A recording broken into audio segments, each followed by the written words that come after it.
जम्मू कश्मीर में मुख्यमंत्री बनकर फंस गए उमर अब्दुल्ला। 72 घंटे के अंदर मोदी ने पलट दी बाजी, मुसलमानों ने ही कर दी बगावत।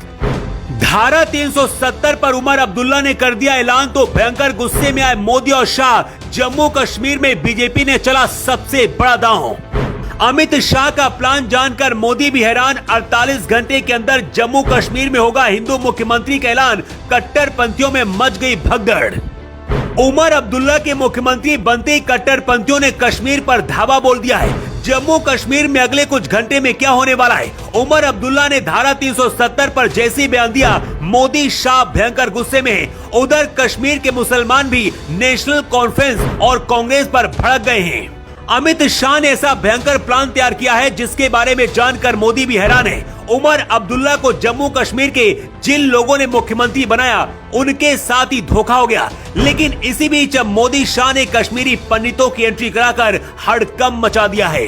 उमर अब्दुल्ला ने चुनाव से पहले जम्मू कश्मीर में अनुच्छेद 370 और धारा 35A को बहाल करने का वादा किया था। इसका मतलब था कि फिर से जम्मू कश्मीर में 10 साल पुराने हालात लौटाने की कोशिश हो रही है।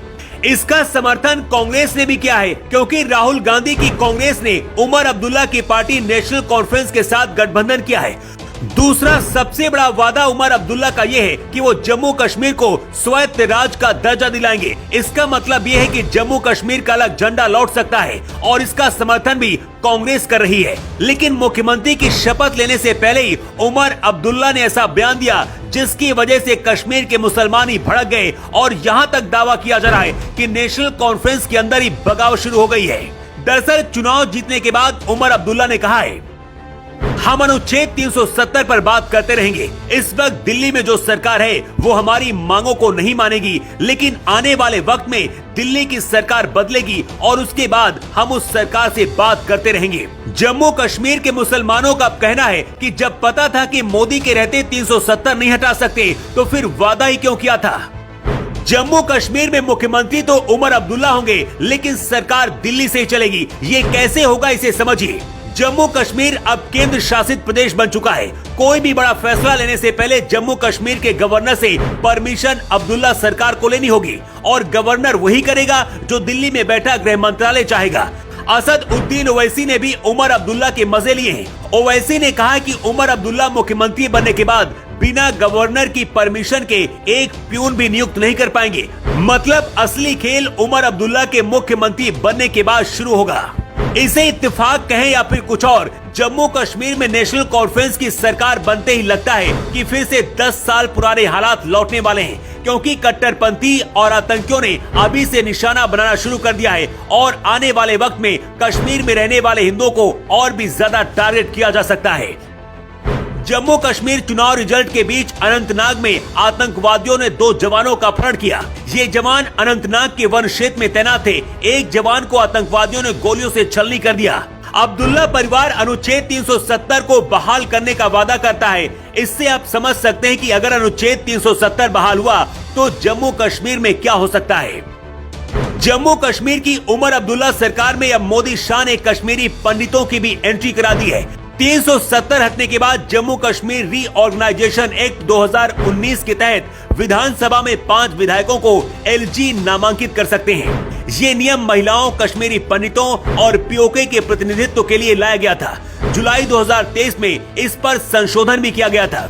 इन मनोनीत विधायकों को विधानसभा में वोटिंग के अधिकार के साथ साथ सभी विधायी शक्तियां और विशेषाधिकार मिलेंगे। इसमें 2 कश्मीरी पंडितों को भी शामिल किया गया है। मतलब कश्मीरी पंडित अब जम्मू कश्मीर की विधानसभा में प्रतिनिधित्व करेंगे। आने वाले वक्त में कश्मीरी पंडितों को विस्थापित करने की राह में ये एक बहुत बड़ा फैसला है।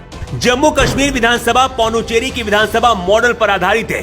पुडुचेरी के पूर्व एलजी किरण बेदी ने पुडुचेरी की कांग्रेस सरकार की सलाह के बिना विधानसभा में 2 सदस्यों को मनोनीत किया था। कांग्रेस ने किरण बेदी के फैसले को उस वक्त चुनौती दी थी। 2017-18 में मामला सुप्रीम कोर्ट भी पहुंचा था।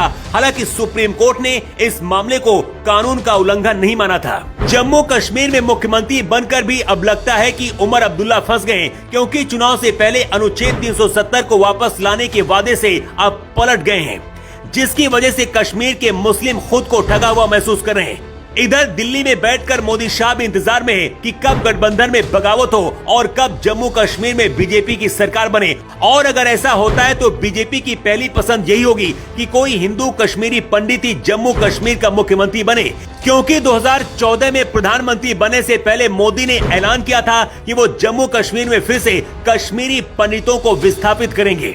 राजनीतिक विश्लेषक तो ये भी दावा कर रहे हैं कि सीएम की शपथ लेने के बाद 24 घंटे के अंदर ही कहीं उमर अब्दुल्ला को इस्तीफा न देना पड़ जाए, क्योंकि इस वक्त के हालात कुछ यही बयां कर रहे हैं। वैसे आपकी राय क्या है?